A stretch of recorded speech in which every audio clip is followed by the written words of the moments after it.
Estamos no ar com A Vida é uma Corrida. Emílio Santana.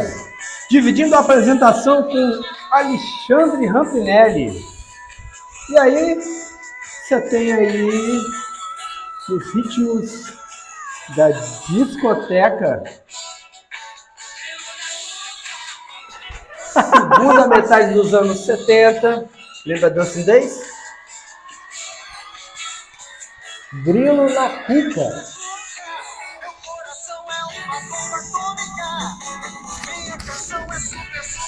E aí, lembra dessa? É da tua época? Não, essa não. Essa... Do França? Não.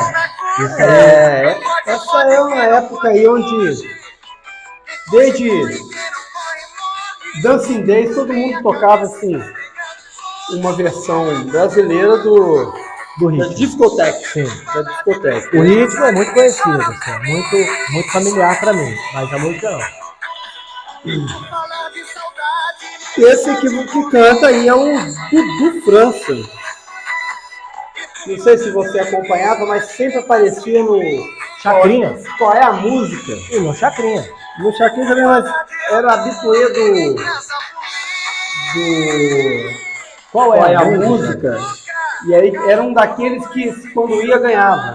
Sim. Mas eles nunca se debatiam com outros que eles ganhavam. Ronivô, Ronaldo Rezedá, tem uns caras lá que eram... E aí de vez em quando, uma vez no ano, eles botavam um para competir com o outro, fazer o duelo de distância. É isso aí, ó. Época muito boa. Muito boa. Pois é.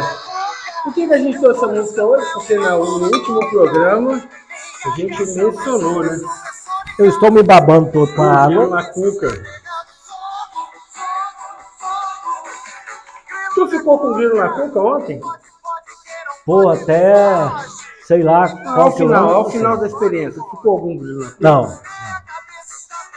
Ficou muita satisfação. É.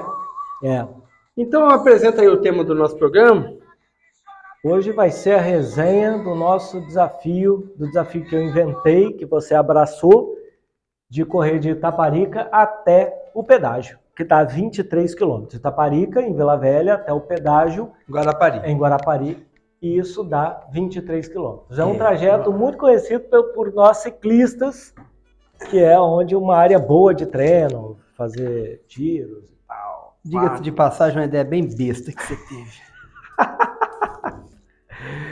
Rapaz, tivemos até torcida no meio do caminho lá com aquele seu amigo, bateu foto, mandou fotos. Mandou foto pra gente, pessoal, alguns ciclistas reconheceram.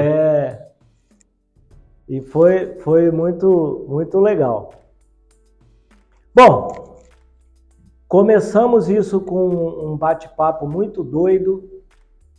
E eu falei com ele que eu tava com essa vontade. Eu falei, cara, eu tô com vontade de correr até o pedágio. O cara, quando tá com verme, sabe quando tá com verme? Oxiúros. Tem essas coisas. Hoje no grupo de pedal falaram isso. Você tá com oxiúros.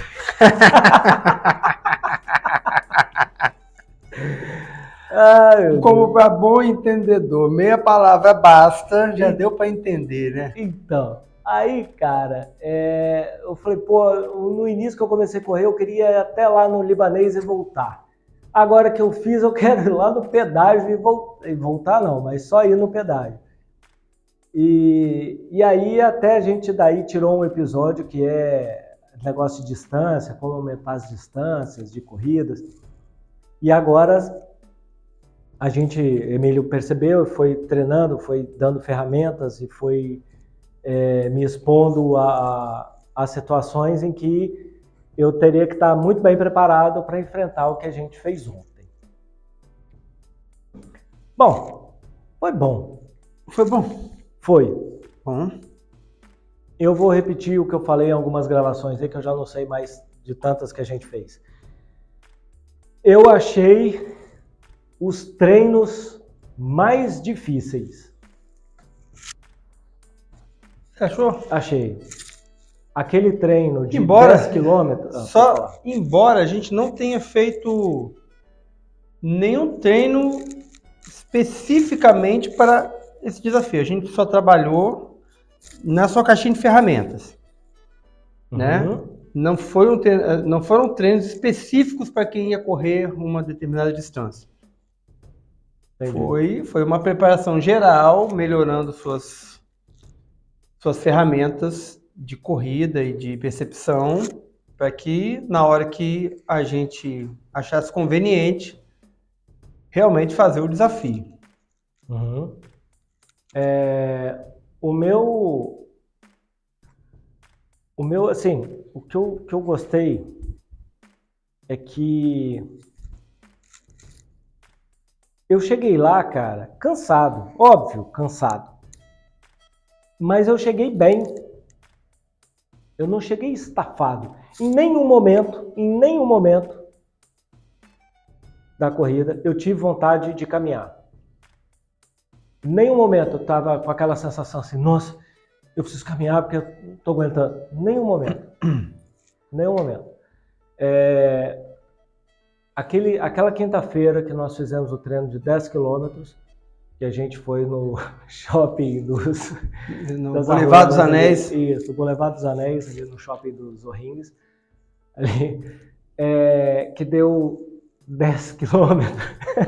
Não, gente, vamos quebrar o gelo. É porque a gente corre numa estrada ali que tem o nome tradicional de Feira do Cu. Eu não tenho nada a ver com isso, o Alexandre não tem nada a ver com isso, mas tem um nome, não tem jeito. Tem o nome, inclusive está funcionando aos sábados. Enfim, eu recebo um áudio sábado assim, cara, a feira tá bombando. Tá fervendo. Tá fervendo. Mas enfim, esse treino de quinta-feira, que a gente saiu calçadão, um pedaço de asfalto, estrada de chão, né, estrada de terra, e voltamos, eu cheguei muito cansado. Ali eu estava cansado. Tanto que se você chegou no final falando, estufa peito, levanta a cabeça, no treino de 15 quilômetros, eu cheguei melhor do que eu tinha chegado com 10 quilômetros. Eu cheguei com sede, eu não tinha levado água. Coisa que com 10 quilômetros eu não cheguei com sede, mas com 15 eu cheguei. O treino de quinta-feira passada eu cheguei com sede, ou seja, se tivesse água eu teria chegado mais tranquilo. Sábado eu pedalei lá no Brisamar, fiz as 10 repetições lá de subida, você até encontrou comigo lá. E Emílio foi me espionar, só que ele deixou a bicicleta no meio do caminho. Eu vi, pô. Mas ele conseguiu captar algumas imagens exclusivas. Que estão no nosso canal do YouTube. Que está no nosso canal do YouTube lá. Visite lá e vê. Tudo que a gente fala aqui, muita coisa está registrada lá. Já está registrado lá, exatamente. E aí, eu vim de 15 quilômetros na quinta, sexta eu não consegui fazer porque eu tive reunião, trabalhava e tal, atrasou. Sábado eu acordei 4 da manhã, trabalhando, me acionaram, aí fui trabalhando, depois pedalei, fui dormir lá pelas 11 e tanto da noite, 11 horas que é o meu limite, 11 horas da noite fui dormir. Acordei 4h20 da manhã para fazer o desafio do domingo. Então essa foi a minha rotina. Alimentação, o que eu fiz de alimentação? Uma fatia de pão de milho com requeijão e um pouquinho de café. Foi o que eu comi para sair. E o que você comeu sábado à noite? Sábado à noite eu comi um franguinho frito. Franguinho frito. Com um franguinho frito. Bem sequinho. Azedou, porque você arrotou a corrida inteira. Pois é. Mas ele saiu quase todo antes de eu sair de casa. Ah, sim. Tá? Percebi. Então foi a alimentação. Saí daqui com aproximadamente 1,3 litro de água para 1,5 litro de água na mochila, mais um Gatorade. Mais 500 ml de Gatorade. Isso. 2 mariolas e uma bananinha. Foi o que eu saí. E aí eu voltei com uma mariola e um pouco menos de meio litro De água. Na verdade, deve ter uns 300 ml, devo ter chegado a uns 300 ml de água. Bom, se a gente conseguiu fazer isso tudo, com um Gatorade, uma mariola e uma bananinha, uma fatia de pão, com um pouquinho de café, rapaz, a gente pode revolucionar o mundo se eu comer 2 fatias de pão de manhã. Pô. É um motor. Porra. Botar 2 fatias de pão de manhã, então aí que vai fácil. Mas fizemos paradas a cada 45 minutos, deu 45 minutos? 2 paradas de 45 minutos e depois a terceira parada foi tipo a metade da distância da penúltima parada, né? Entendi. Paramos a primeira parada com 45 minutos, o dia já estava claro. Eu comi uma mariola e água. E mandamos ver. Na segunda parada a gente já tomou meio Gatorade, tomamos um café e só, né? A bananinha. Aí a bananinha. E aí a gente mandou ver. E eu tomei o gel, né? Aí a última parada só foi líquido, né? Ali a gente não comeu mais nada. Ali foi uma Coca-Cola de 600 ml e um Gatorade para nós dois. Isso. E aí a chegada foi extremamente tranquila. Água, eu usei a regrinha de água a cada... eu não fui medindo o tempo, tá? Mas aquela regrinha de não deixar dar sede. Então eu começava a sentir a boca, o lábio começar a secar ali, eu dava uma bicada, enchia a boca e era um gole. Isso ocorreu algumas vezes. Mas nenhum momento com sede, vou tomar água porque eu tô com sede. Não, nenhum momento. Cara, me senti bem, não senti dor em tornozelo, nem em joelho, lombar, nada de nada. Foi tudo bem. Senti uma coisa curiosa que eu já tinha percebido em alguns treinos, mas não na intensidade que eu senti ontem. Cara, para fazer isso aqui, ó, na calçada, sabe, para subir e descer a calçada, subir mais o joelho ali, Tava pesado. Bom, isso é normal, cara? É normal. É normal mesmo? E a chance de tropeçar é muito grande, eu reparei isso. Quando a gente saiu da segunda parada em Interlagos... A outra coisa que você sentiu foi a parada, partido parado. Putz, cara! Tem uma hora que você começou a filmar que a gente tinha acabado de parar em Interlagos. Eu tava todo descompensado ainda, que a perna não respondia direito, não dobrava direito, não fazia os movimentos direito. O detalhe da perna, do joelho ali não subia, você não conseguia trazer ele muito para cima. Quando eu fui puxar para subir a calçada, eu falei, opa, tem que tomar um cuidado aqui para não tropeçar, cara. Porque você tem que calcular mais, você tem que antecipar muito o movimento. Porque não é tão instantâneo, vou levantar e a perna subiu. Começa a dar uma dificuldade. Você tem que planejar mais. Opa, tem um degrau ali, eu vou ter que subir o joelho agora. Dá um pulinho. Oi? Dá um pulinho, você começa a fazer mais força para fazer coisas fáceis. Né? Para fazer coisas fáceis. E no meu caso ontem, eu percebi que eu tinha que antecipar muito o movimento. Porque a velocidade do movimento já não era normal. Quanto às paradas. Caramba, meu. A gente não parou muito tempo de ficar parado, sei lá, 10 minutos. Não foi paradas para descansar. Foi paradas só para fazer o que tinha que fazer. Fazer a nutrição ali. Então a gente parou no primeiro ponto, uns 45 minutos. Foi o tempo de parar, eu dei uma bicada na água, comi a bananinha, bicadinha na água, o Emílio tomou... Você comeu alguma coisa? Tomou o gel. E falou, bora. E dali fomos. Não sei medir tempo, mas mensurar aquele tempo ali, mas foi muito rápido.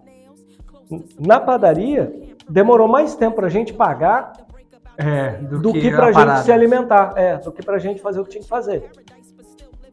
Na hora que saímos da padaria, a padaria é um pouco mais baixo que a rodovia.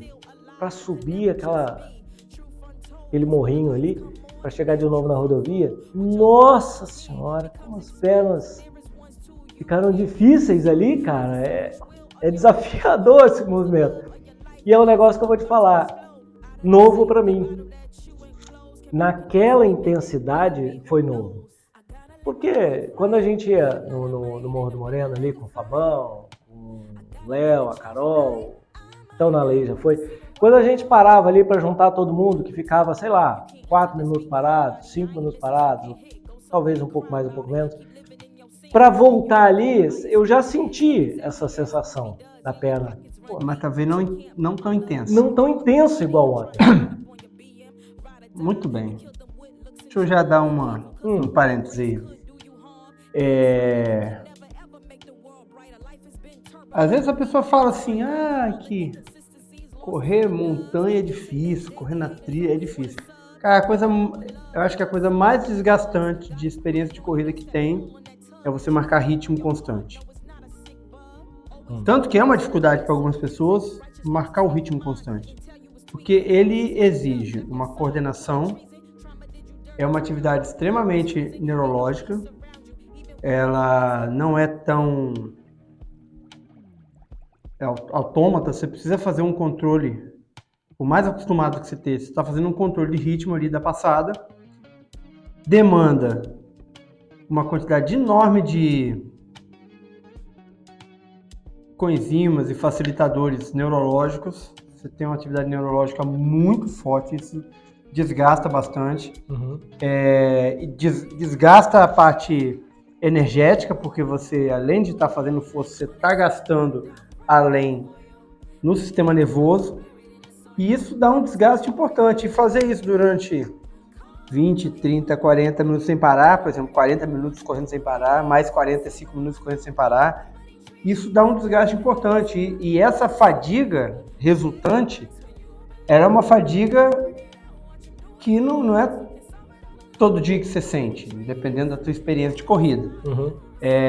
E às vezes a pessoa só sente no dia do desafio, porque ali os treinos têm paradas, você alterna ritmo, quando tá cansado dá uma tirada de pé, e ali nós trocamos, cara, com muito pouca oscilação de ritmo.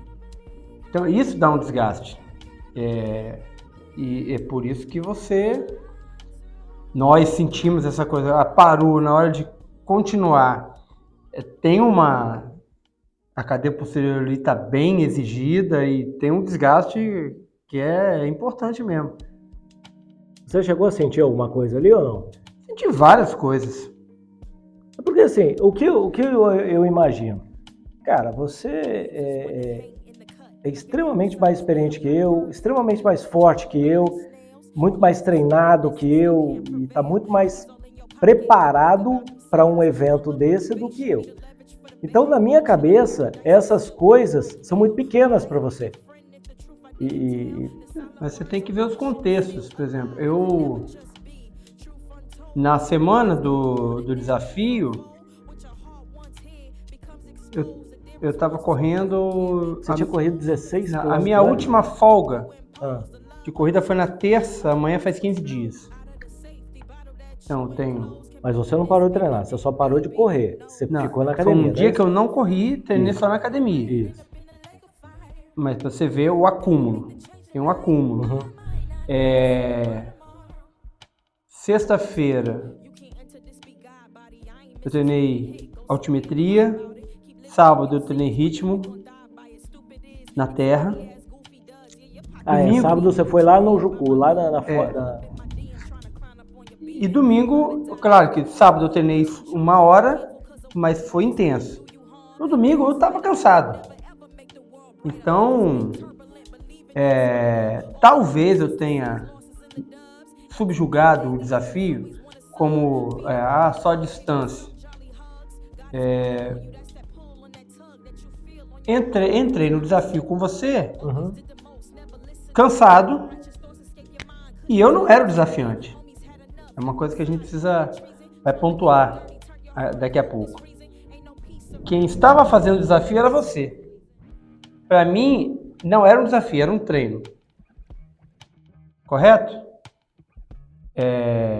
Eu não encarei aquela corrida nossa como um super desafio, uma coisa inédita.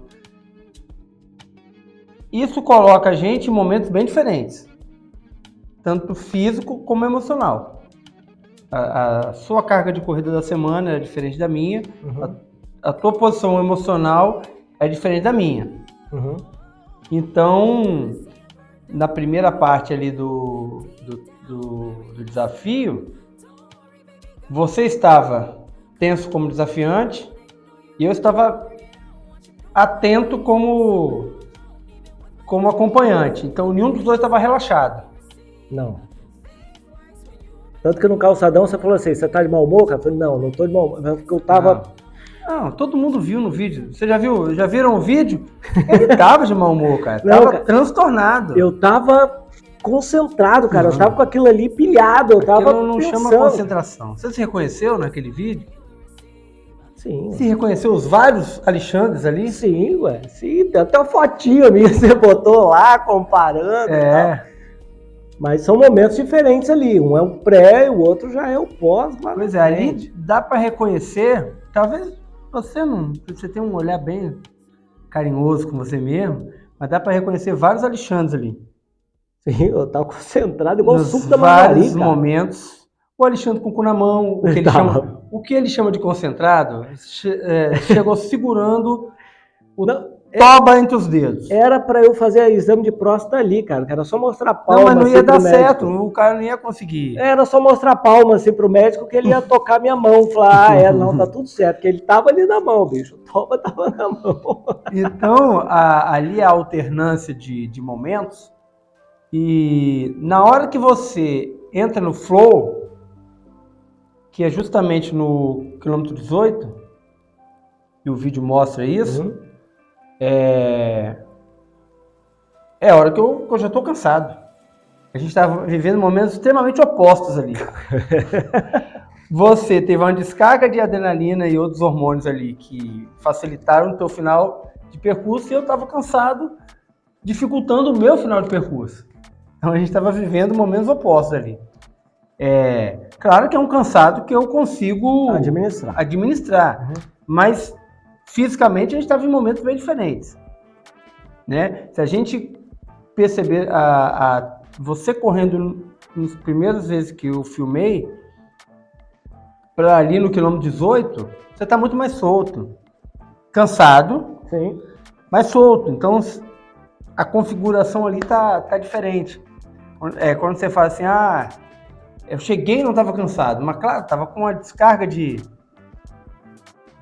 adrenalina, de coisa boa ali acontecendo, de descoberta, que faz o environment ali, o ambiente, ficar muito favorável para você.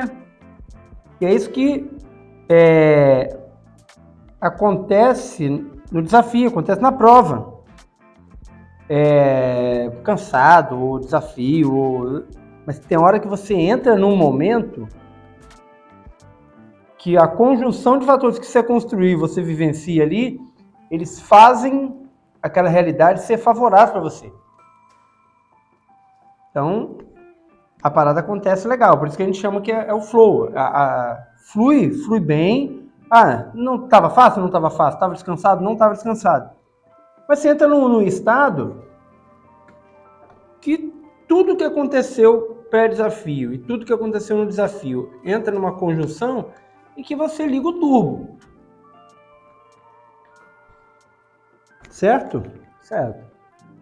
Quando eu falei numa gravação aqui, eu falei assim, eu espero que mais pessoas sintam o que eu senti, acho que você conseguiu colocar em palavras a parada que eu senti lá. Esse flow, essa conjuntura de coisas que me levou até o final, porra, é maravilhoso, cara. É uma sensação que... Por isso que eu falo, se desafie. Só que esse flow, você se fode muito para talvez sentir o flow. Não, e pode ser que você termine e não sinta esse flow. E pode ser que você termine e não sinta, mas você sinta. tem que bancar. Quando você fala assim, eu queria que muitas pessoas sentissem. Muitas pessoas precisam estar dispostas a bancar o não flow durante muito tempo, durante muitos quilômetros, durante muitas horas de treino, que eventualmente você sentirá o flow em algum momento. Mas se você... Aí você fala, não, você precisa sentir isso aí. A pessoa vai amanhã correr, dá com a cara no muro, porque o cara não vai sentir o flow, mano. Isso a gente precisa deixar... Sim, claro. Sim, é verdade. O flow é uma construção. E é verdade. Ele é uma fase de um processo que está rolando forte. Você está falando aí e faz tanto sentido o que você está dizendo, que é assim, teve um dia que eu mandei um áudio para você. Eu falei, cara, eu corri 14,5 km, mas eu tô morto, não fluiu hoje, não foi hoje. Foi um dia que eu fui correr, foi um domingo, que eu fui até o convento, fiz os pontos, que eu falei com ele, Emílio, teve uma hora que eu atravessei a rua andando, que eu não estava conseguindo correr. Estava cansado, o corpo estava ruim, não estava respondendo. E aí eu aproveitava as ruas para atravessava andando, caminhando. Chegava na outra calçada e começava a correr de novo. Chutava o tênis para eles amarrar o... Pô, ontem eu programei e não funcionou, rapaz, não funcionou. O negócio estava tão bom que o tênis nem desamarrou. Então assim, cara, tem dia que é o que você fala sempre. Tem dia que não é dia. Tem dia que não vai, tem dia... Mas mesmo assim você precisa ir lá e depositar. Isso é verdade. E isso ajuda a construir o flow. Isso ajuda a construir o flow, claro. Porque tem treinozinho que é enjoado, tem treino chato pra caramba, tem treino sofrido demais. Porra, você fazer um fato de uma volta lá naquela pista, que eu não sei a distância daquela pista, você deve saber. 350. Você faz um fato. Primeiro você faz um aquecimento que eu acho que dá 5 voltas ali naquela pista. Aí depois você faz um fato, que já é de sufocar. Aí vai pro meio da quadra, sobe aquele negócio lá 10 minutos, 15 minutos. Tem dia arquibancada. Tem dia que tem a arquibancada 15 minutos. E para finalizar, tem que subir o Everest e o K2. Aí às vezes você inverte isso. Põe para subir o Everest e o K2, depois faz o fato, depois a arquibancada. Aí depois faz a arquibancada. Porra, tem dia que isso, cara, você morre.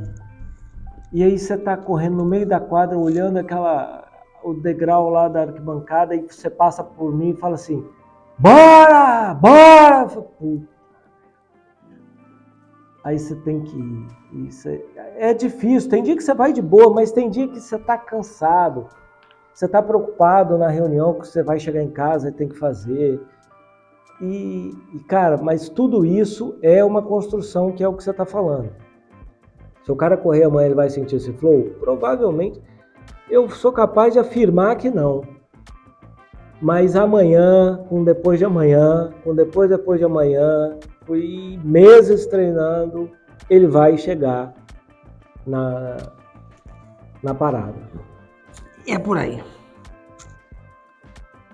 Precisa ser persistente, precisa ser não analítico, no sentido de que você não vai perceber a parada que está rolando ali na hora. Embora você vai buscando uma coisa que você está ganhando, mas você não está percebendo, você não consegue perceber. Os ganhos não são perceptíveis. E você precisa ser ousado e ter uma fé naquilo que você está fazendo, uma dimensão que ela não é racional. Uma vez que você não consegue mensurar, ela deixa de ser racional. Concordo. Tá? Uma outra coisa que você falou interessante na sua preparação individual Foi assim, visualizei o percurso, fiz uma preparação mental e tal. Claro que você desenhou um desafio num cenário que você conhecia, Sim. Que você poderia visualizar a hora que você quisesse, poderia fantasiar a hora que você quisesse com aquele percurso. Mas essa não é uma condição que é tão presente em todas as vezes que você vai fazer um desafio. E nem é necessário que seja. Por exemplo, caminho da sabedoria. Você não vai poder visualizar o percurso antes. Não. Então, essa é uma ferramenta que precisa ser usada com sabedoria.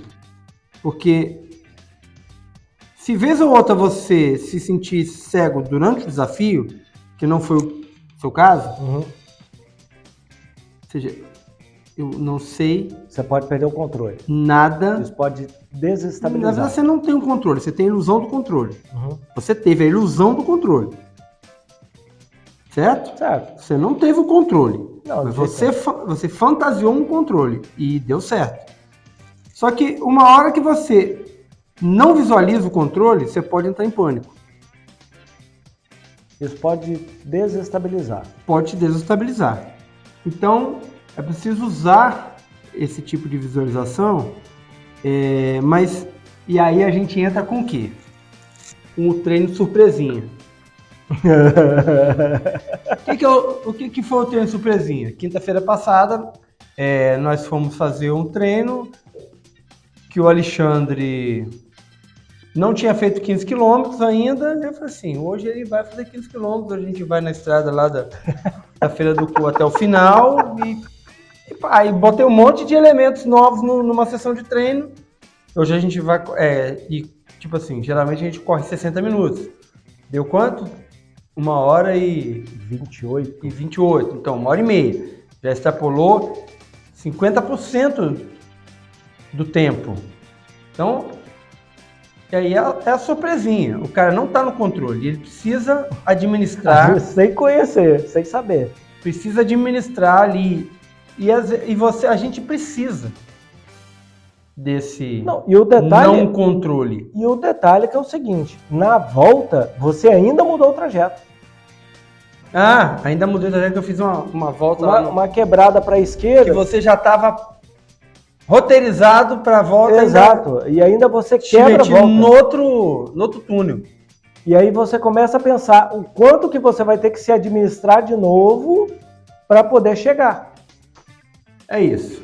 Então, de alguma maneira, o processo de treino precisa ter garantias, ou seja, treinos onde você sabe o roteiro, você controla a preparação, você controla a execução. E ele precisa ter treinos não garantidos, onde você não sabe a distância, não sabe o tempo, não sabe o lugar. Você se entrega ao percurso e vivencia o percurso sem estar naquela ilusão do controle. Porque no desafio, 90% das vezes você não vai ter controle do processo do desafio. Tudo é apenas uma ilusão. Nem às vezes o tempo do controle que você tem, você se ilude e você sai. Assim, eu vou tomar água antes, eu vou me alimentar antes, não, eu vou segurar e vou comer depois. E você não funciona como um reloginho. Uhum. E isso, pensa. Isso tem que ser administrado por... eu tenho que administrar isso, sabendo que, para mim, pode ser o limite naquele momento e para você não. Talvez você esteja tão longe do seu limite que você não perceba. E aí entra a sua sensibilidade de sacar o limite da outra pessoa. Então, quando você vira à esquerda, você sabe que você tem grande chance de me quebrar ali. sabendo que a distância vai ser exatamente a mesma, talvez aquilo seja até um atalho, mas o fato de você quebrar a volta, você fala assim, pô, eu voltei por aqui, eu vim por aqui, eu vou voltar por aqui. E aí você vai administrando para voltar. Quando vira à esquerda, você fala, opa, espera aí, deixa eu ver se o que eu tenho agora, que eu estava planejando para chegar, se vai dar para chegar. Aí você fala, mas eu não sei por onde vai ser. Então como é que eu trabalho daqui até o final? Aí você fica naquela, né? Vou dosando, vou vendo, vou torcendo para chegar no lugar onde eu conheço. E quando eu cheguei no lugar que eu conheço, foi bom, daqui até lá agora eu sei, se ele não fizer mais nenhuma volta. E aí vai, esse treino mental é muito importante. É muito importante, porque você tem que administrar o que você tem na hora. E vamos lembrar aqui que o treino de quinta-feira a gente fez sem comida, sem tomar café e sem água. A gente fez completamente zerado de recurso.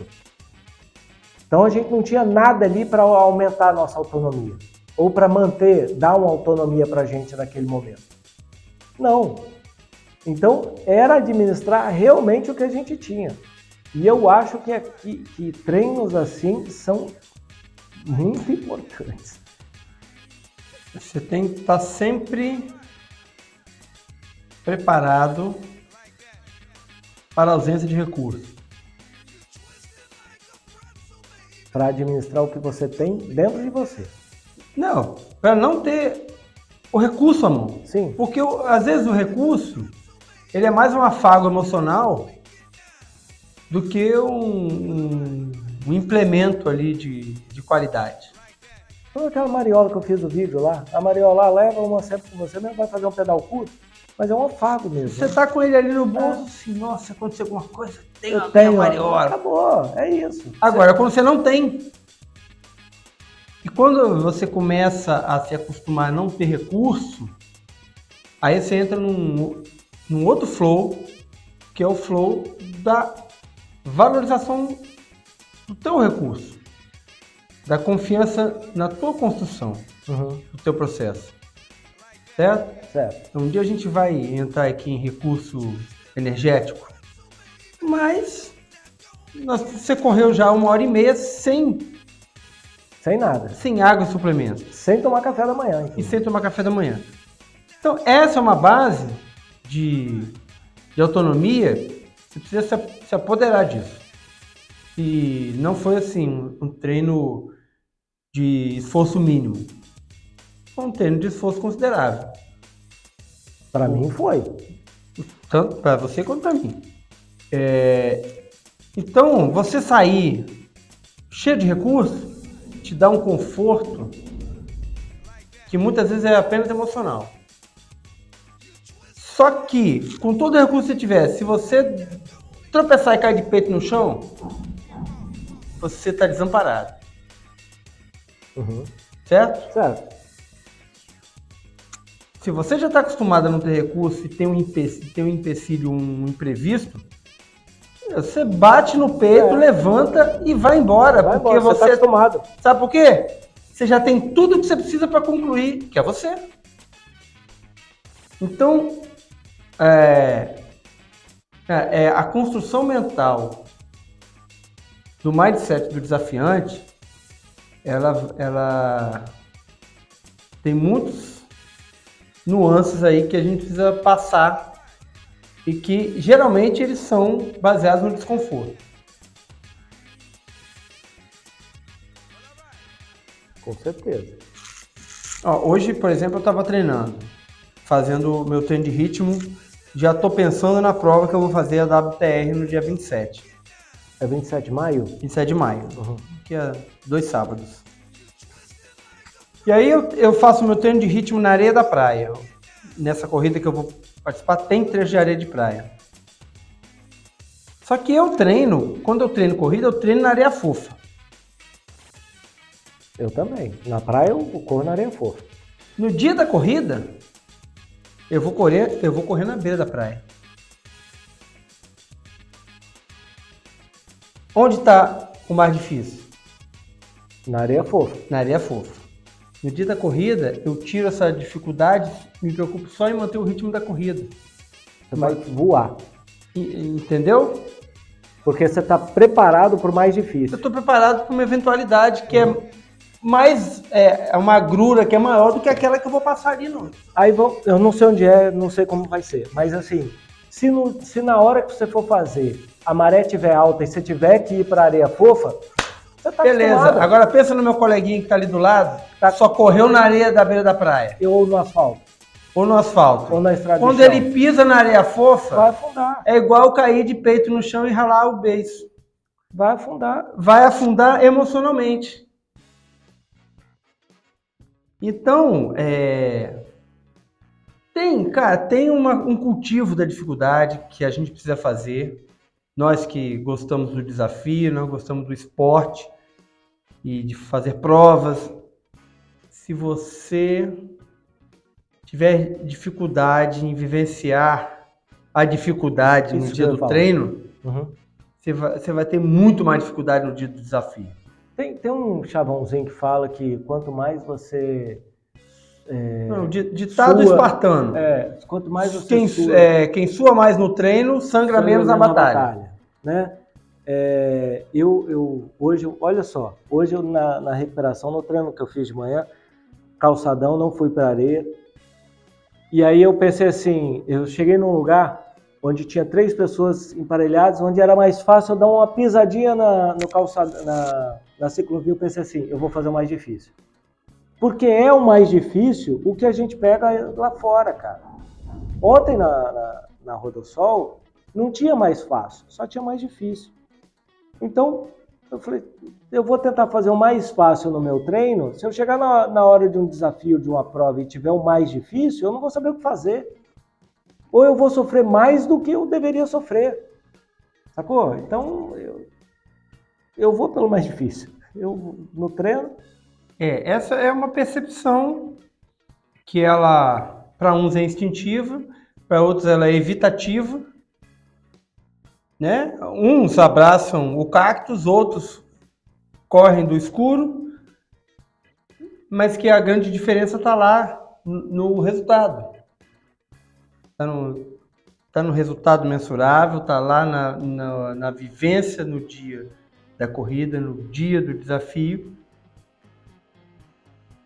Mas é possível que essas construções sejam refeitas.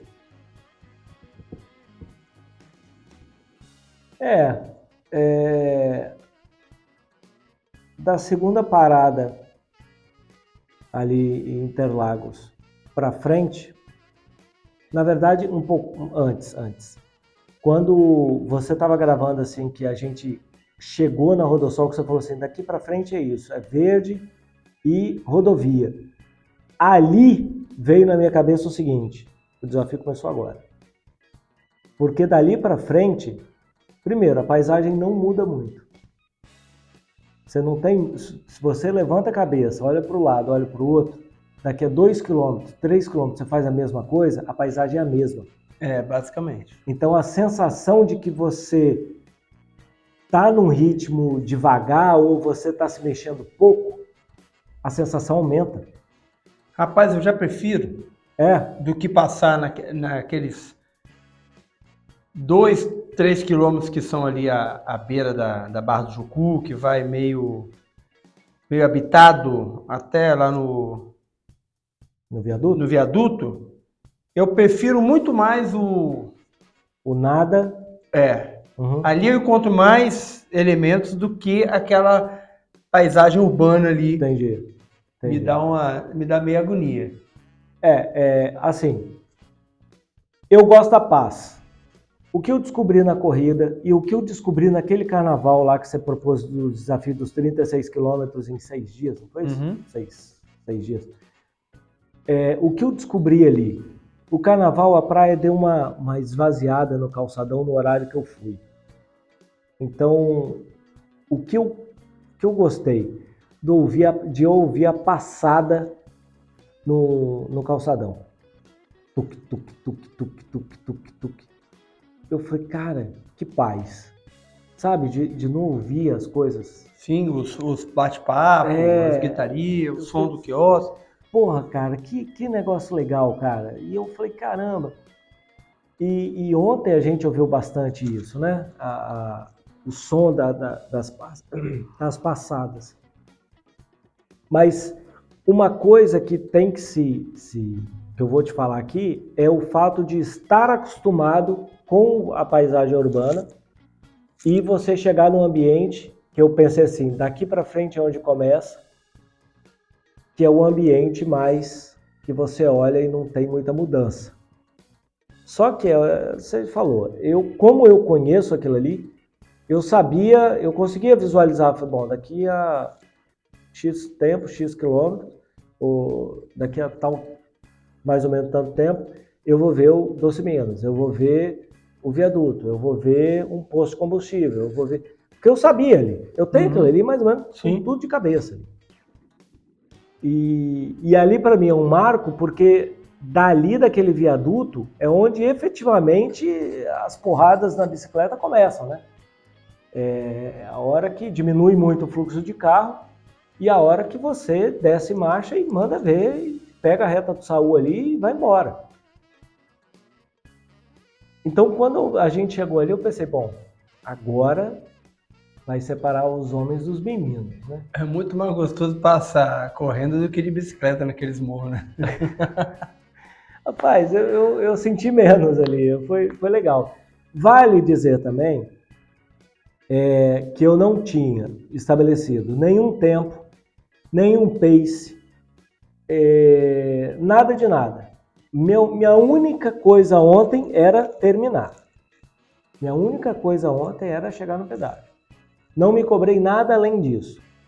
Mas, contudo, com base nos 15 quilômetros que a gente tinha feito na quinta-feira, demorou 1h28, eu pensei, bom, 15 quilômetros, eu acho que vai mais 10 quilômetros.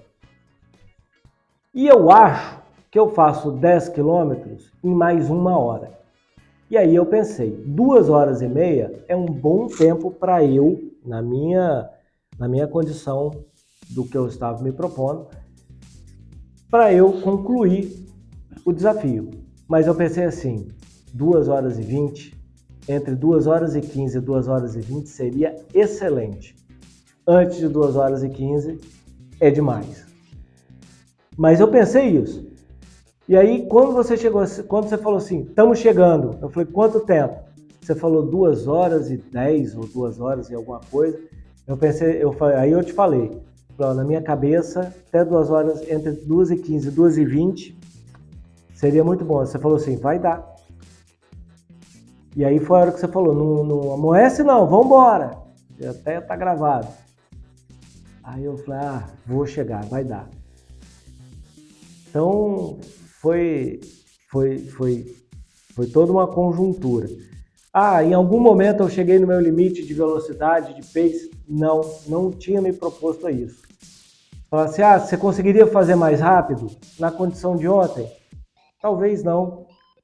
Talvez se eu tivesse tentado fazer alguma coisa mais rápido, teria me enrolado no final, teria... É difícil você... Eu não tinha avaliar essa porque meta. o propósito não estava dentro disso. Não era isso, entendeu? Né? Talvez se a gente colocar um propósito de fazer com menos de 1h10, tenha novos com menos de quanto? 1h10. 2h10. 2h10, tá. 2h10. Tem pontos favoráveis e pontos desfavoráveis. Mas é o que eu falei no episódio passado, de avaliar o treino. Você precisa ver o pressuposto. Aquilo que estava na idealização não era tempo nem pace. Então a gente correu só para chegar. Sim, era a única coisa.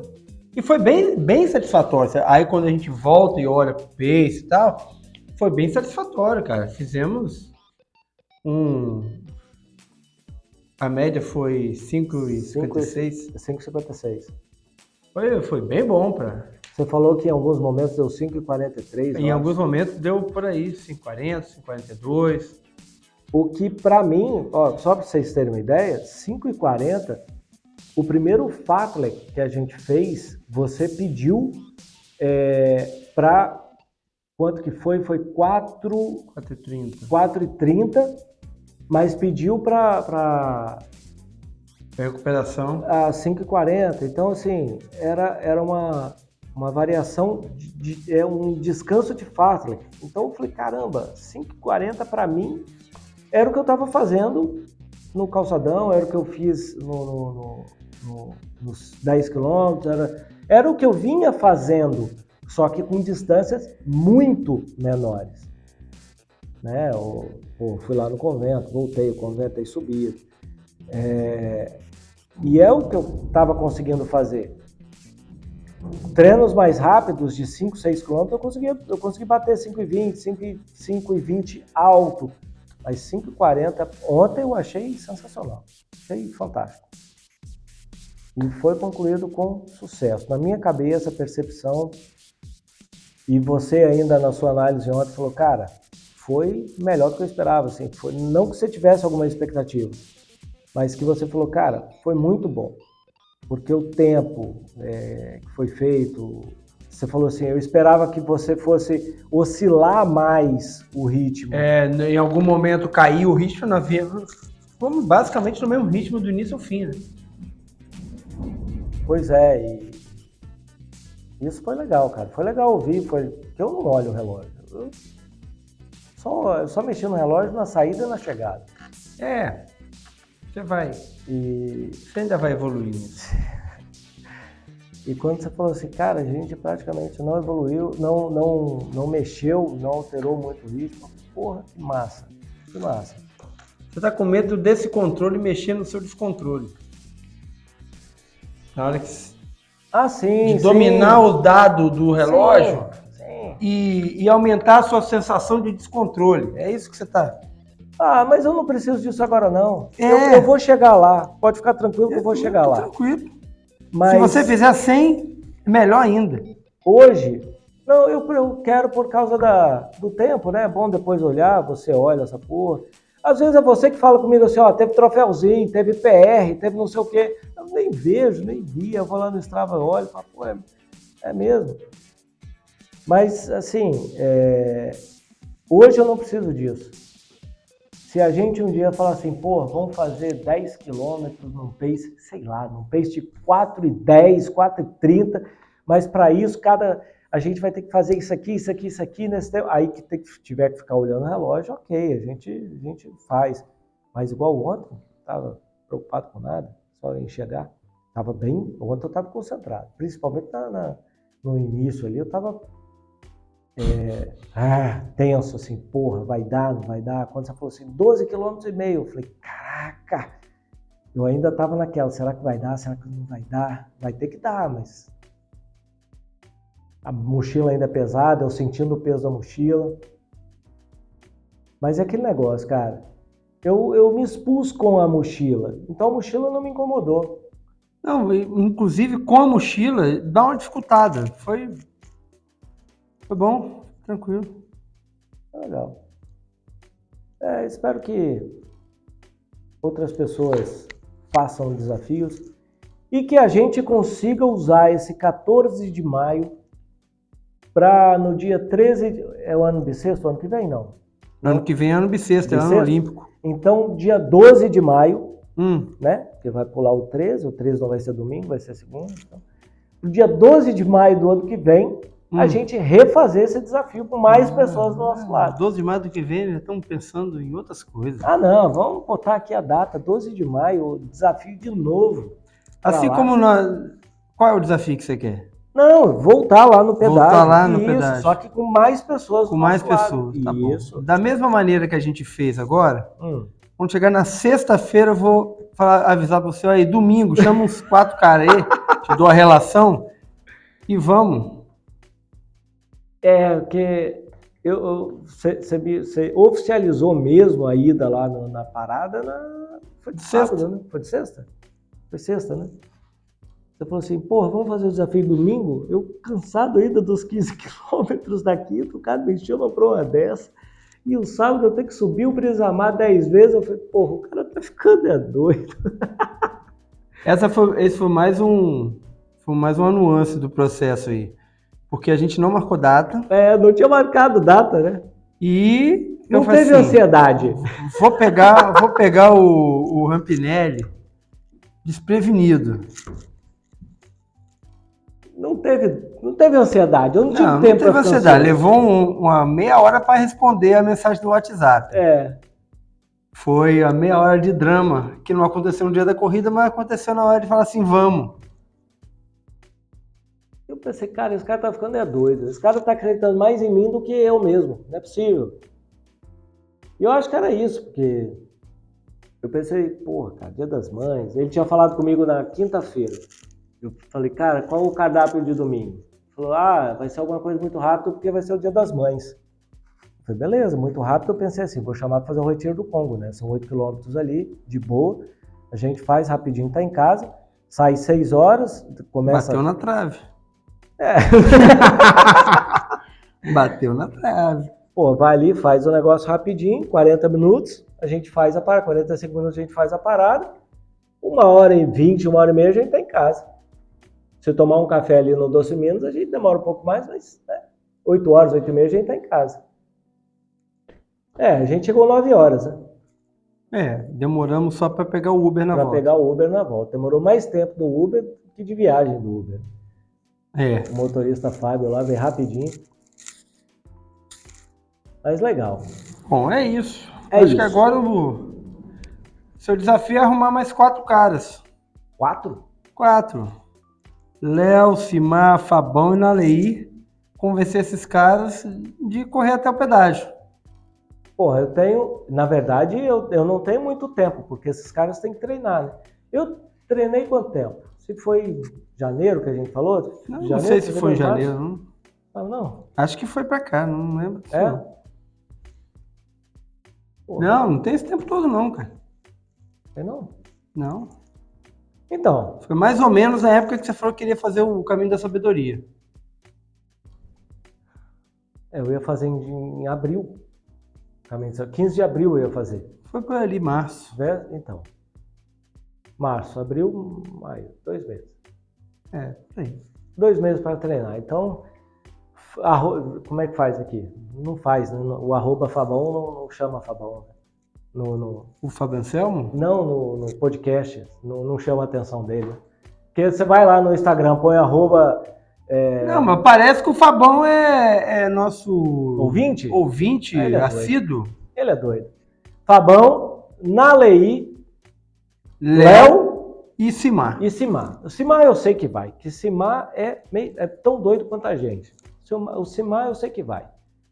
Depois do desafio do Caminho da Sabedoria, a gente conversa. Porque agora a gente não vai... Não, e outra, você tem evento agora no final de maio, depois você tem junho, não tem? Outra prova? Mas você não... Tem junho, prova. Em julho nós temos o Caminho da Sabedoria. Mas... Não, que não pode atrapalhar sua parada aí também. Não, cara, tudo é treino. Não vai atrapalhar. Tá. É com você. Quem vai correr é você, cara. Na prova. Quem vai correr é você. Não, na prova. Se vira. Na prova. Então tá. Um abraço. Pessoal, esse relato que a gente fez aqui, ele está registrado em vídeo no nosso canal do YouTube. Muito bem registrado. Gostei. Inclusive, agora a gente vai começar a fazer o quê? Falar aqui que no nosso canal do YouTube tem vídeos exclusivos, tem atualizações quase que diárias dos treinos, tem videologs meus, videologs do Rampinelli, tem os shots lá, dos vídeos que a gente faz. Então... Dá uma moral lá. Eu não gosto desse negócio. Eu não preciso de ninguém me dê moral. Se você utilizar o podcast e os vídeos do YouTube como contribuição para a tua vida de corredor, quiser usar, use. Então, eu tô dando a fonte. E deixa eu te falar um negócio. Você dá moral o caralho. Se dá moral, velho. Vai lá, assiste. Se dá uma moral, você vai ter contribuição para você.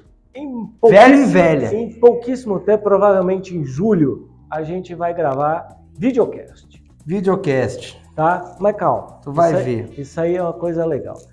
Mas só uma coisa, a gente está colocando em prática o que a gente está falando nos nossos podcasts.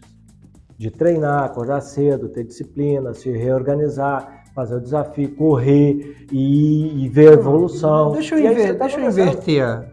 E é isso que está acontecendo. Pelo menos da minha parte. O podcast, o vídeo, ele é um subproduto da minha rotina de treino, da minha visão de mundo, da minha visão de atividade física. Eles são um subproduto disso. É uma maneira de mostrar como eu penso atividade física, como eu penso treinamento, como eu vivo isso. Como você consome. Isso a gente mostra aqui na Vida é uma Corrida. Uhum. É legal, é isso. Eu vou falar da minha perspectiva. Eu estou colocando em prática as coisas que eu aprendo aqui com você. Muito entendeu? bom. As coisas que se deve, né? Se não se deve fazer, quando fazer, o que fazer. Então isso eu coloco muito em prática. Inclusive, registrar que o treino de sábado, lá no Brisamar, aquela sensação de falta de ar, nada. E uma outra coisa que eu não podia deixar de falar. Está cada vez mais difícil e eu vou dizer para você que eu ainda não consegui chegar na Zona 5.